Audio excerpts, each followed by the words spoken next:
Ghatal master প্ল্যানের কাজ আরও এক ধাপ এগিয়ে।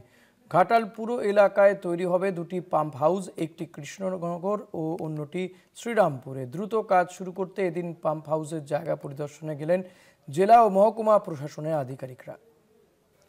ধাপে ধাপে এগোচ্ছে বহু প্রতীক্ষিত ঘাটাল মাস্টার প্ল্যানের কাজ।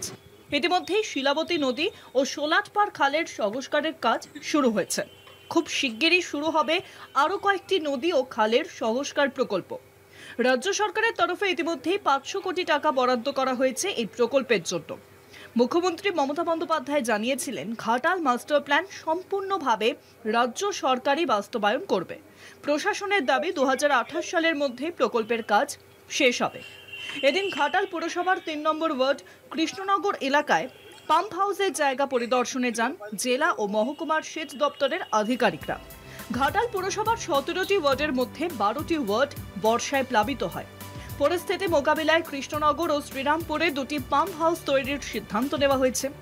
প্রায় 25 কোটি টাকা ব্যয়ে তৈরি হবে দুটি পাম্প হাউস। এর ফলে পৌর এলাকার বড় অংশ বন্যার হাত থেকে বাঁচবে। পাম্প হাউসের ওয়ার্ক অর্ডার হয়ে গেছে এবং আমাদের এখানে হোর্ডিংও লেগে গেছে, রাস্তার সামনে পাম্প হাউস হবে একটা। তো সেই কাজটাই মূলত শুরু করার আগে একটা ফাইনাল ডিমার্কেশনের জায়গায় আমরা যাচ্ছি এবং এখানে অনেকটাই সরকারি জমি আছে, কিছুটা রায়ের জমি আছে এবং যাতে করে খুব কম ক্ষতি করে মানে আমরা একদম গান্ধী মিশনের গা ঘেঁষে করছি, গান্ধী মিশনটাও থেকে যাচ্ছে। এদিকেও কিছু বাড়িঘর আছে, ঠিক এই মাঝখানে যে জায়গাটা, সেই জায়গাটা ইউজ করে করব। আশা করব সেভাবে বাড়িঘর ভাঙতে হবে না। দীর্ঘদিনের জল যন্ত্রণা ও বন্যা সমস্যার সমাধান ঘিরে ঘাটালবাসীর প্রত্যাশা এখন নতুন করে জেগে উঠেছে।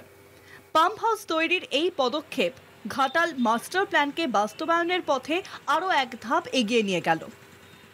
ঘাটাল থেকে মধুসূদন ভট্টাচার্যের রিপোর্ট, কলকাতা টিভি।